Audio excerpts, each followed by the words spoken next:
the US military has said that it struck Iranian military targets after Tehran's forces attacked 3 American destroyers that were transiting the Strait of Hormuz.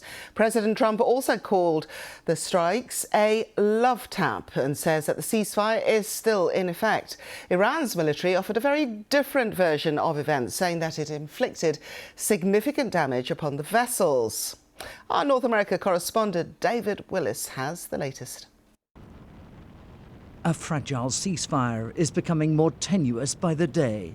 An exchange of fire involving 3 guided missile destroyers, part of the US naval blockade of the Strait of Hormuz, the subject of competing narratives, with both sides saying the other fired first. In a post on social media, President Trump claimed the US Navy had inflicted great damage on what he called the Iranian attackers, whose boats, he added, went to the bottom of the sea quickly and efficiently. Missiles and drones, he added, dropped ever so beautifully down to the ocean, very much like a butterfly dropping to its grave. They should not have done that today. We thought they might. We didn't know, but we were prepared. They shot missiles. Every missile was knocked down. Every drone was knocked down. And the people that shot it are no longer with us. Iran says it fired in response to what it called US aggression in the Strait, and that the US response included attacks on Iranian military facilities in the region. Violations of the ceasefire, according to Iran. Not according to President Trump, however, who continues to insist a truce remains in place and that an agreement to end the conflict could be close at hand. Could happen any day. Could, and it might not happen, but it could happen any day. I believe they want the deal more than I do. How many more such skirmishes this fragile ceasefire can endure in the meantime, however, remains to be seen. David Willis, BBC News, Los Angeles. Well, within the last hour, the UAE has said that its defences had engaged missiles, but also drones coming from Iran. So let's just discuss these latest events with our correspondent in Dubai, Caroline Davis. Hello there to you, Caroline. So just take us through the details of what took place. So at the moment, we got a notification that appeared on social media from the UAE Ministry of Defence. They said that they have been engaging with missiles and drones, and as part of that announcement, they also said that people should follow safety and security advice. Of course, this isn't the first time in the course of this week that this sort of message has been put out by the Ministry of Defence here in the UAE. There was also a notification on Monday, again on Tuesday, as well. As this is after several weeks of it being much, much calmer here in the Gulf because of that ceasefire agreed between the US and Iran. So things are obviously still incredibly live, particularly after the Strait of Hormuz incident last night that we heard in David's piece earlier.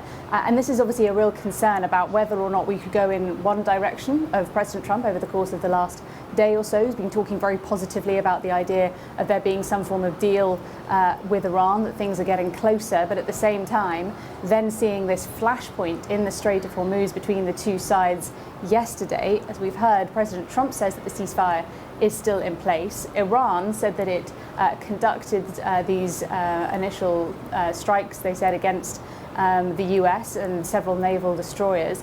They said that was because the US had already violated the ceasefire by attacking an Iranian-flagged tanker. So the question is, of course, is whether both sides still agree that the ceasefire is in place and whether this is a small flashpoint in a skirmish or whether it starts escalating and becomes something bigger. Caroline, just give us a bit of wider context regionally. Just how much pressure is there for the US and for Iran to end this war? Well, of course, from the US side, we know that the US midterms are coming up, and that many people have said, is that going to be a concern for President Trump, particularly as the fact that the price of oil has been fluctuating, has often gone incredibly high, and that has a real impact economically, not just, of course, in the US, but around the world too. Particularly in Asia is quite often the area that feels it the most. I'm obviously normally based in Pakistan, where there is a very high dependence on imported oil and gas. Many other countries in Asia have the same experience too, and are highly dependent on the oil and gas coming through the Strait of Hormuz, which is effectively being closed since the beginning of this conflict at the end of February, having a real world impact on the region, having a real world impact on the global economy too. And from Iran, of course, there has been the ceasefire has provided some form of sort of alleviation on the raids that the US and Israel were carrying out, the offensive that they were carrying out on Iran too, and whether or not there is pressure as well building on all sides to try and find some form of deal. The big question, what we've seen in the course of the last month or so, has been since this ceasefire was agreed, while we've seen sort of accusations of violations on both sides, it has been whether or not both sides feel like they look like they're trying to wait the other out to see whether they could get something more from the other. We've been getting a lot of noises in the last few days, not just from the US, but also in Pakistan, who've acted as a mediator between the two. They said that there has been, they expected a deal sooner rather than later. That came from the foreign ministry in Pakistan. But at the moment, we still don't have any concrete details of whether or not that will happen. The last we heard was that Iran was looking at the US proposal, and everyone was waiting for them to then go back to Pakistan to say what their thoughts were on it. Okay, we'll leave it there for now. Caroline Davis, thank you very much indeed. Thank you. Kevin Eyre is a retired US Navy captain who commanded 3 cruisers, and he spoke to me earlier about the difficulties in navigating this strait under these conditions. Well, this is one of the most sophisticated operations imaginable. As you know, there's some perhaps 800 ships still in the Arabian Gulf, neutrals, that would like to get out.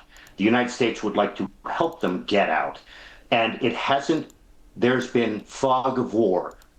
It has been unclear, but it appears that this is not a classic escort mission as you might imagine from seeing a World War II movie where there are combat ships in close aboard to merchant ships. Rather, they may operate in the vicinity of those merchant ships, providing a shield that they go underneath on their way out.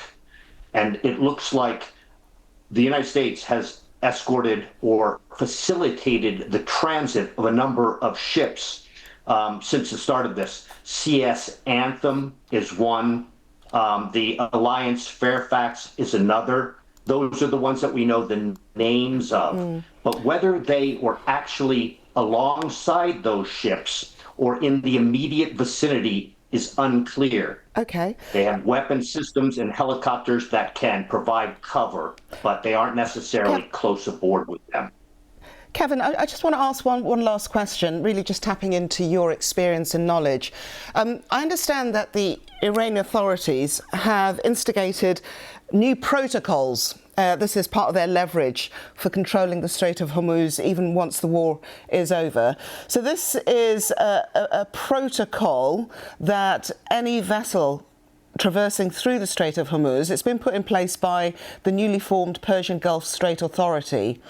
And essentially, it's almost like a visa or a passport to use the waterways. How unprecedented is this? And what would the implications be for military vessels like yourselves? It is absolutely unprecedented. This is an international waterway which is governed by international law. And Iran or any other country has absolutely no authority to close it down or control passage through it. Now, what happens when you go through the Strait of Hormuz traditionally is you alert the authorities as to who you are, where you're going, what you're doing. There are specific rules. Aircraft carriers cannot fly aircraft when they're transiting a strait like that. Submarines have to be on the surface. And so for Iran to suggest this is absolutely unprecedented. In my view, this has something to do with the negotiations.